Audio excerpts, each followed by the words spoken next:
नागपुर के पांचपावली इलाके से दिल दहला देने वाली वारदात सामने आई है, जहां 16 वर्षीय नाबालिग लड़की के साथ 3 युवकों ने सामूहिक दुष्कर्म की घटना को अंजाम दिया। सूत्रों के अनुसार आरोपियों ने दोस्ती के नाम पर नाबालिग लड़की को अपने जाल में फंसाया, फिर घर बुलाकर नशीला पेय पदार्थ देने की कोशिश की।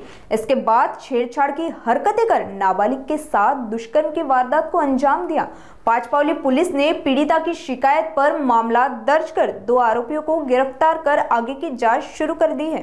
दिनांक 25/10/25 रोजी एक 16 वर्षाची मुलगी, तिची आई आणि चाइल्ड हेल्पलाईनचे अधिकारी यांच्यासोबत पोलीस स्टेशनला आली होती। तिने तिच्यासोबत जी घटनाक्रम झाला होता, गुन्हा घडला होता त्याबाबत माहिती दिली। तर ती मुलगी 16 वर्षाची आहे आणि तिची ओळख एका कार्यक्रमामध्ये पियुष नावाचा मुलगा होता त्याच्यासोबत झालं। त्यानंतर पियुष जो मुलगा आहे तो गरबाचे क्लास वगैरे घेत होता। तर ह्या मुलीने त्याच्याकडं गरबाचा क्लास लावला, त्याच्या माध्यमातून त्यांची मैत्री झाली आणि मोबाईलवर त्यांचं बोलणं वगैरे होतं।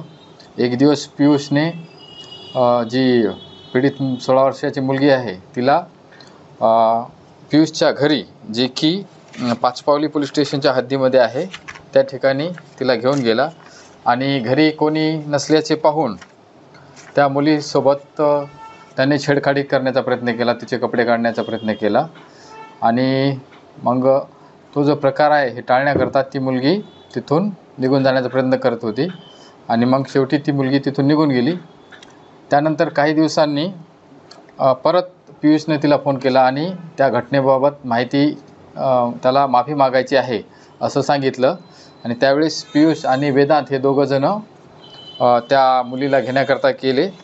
ती तारीख 16/2/2025 ही ती तारीख आहे। त्या दिवशी त्या मुलीचा वाढदिवस होता आणि मग त्या मुलीच्या वाढदिवसाच्या दिवशीच तिची माफी मागायची असं सांगून पियुष आणि वेदांत तिला परत एकदा त्या पियुषच्या घरी घेऊन गेले आणि परत त्यांनी त्या मुलीसोबत छेडखानी करण्याचा प्रयत्न केला आणि ती मुलगी त्या ठिकाणावरून परत निघून गेली होती।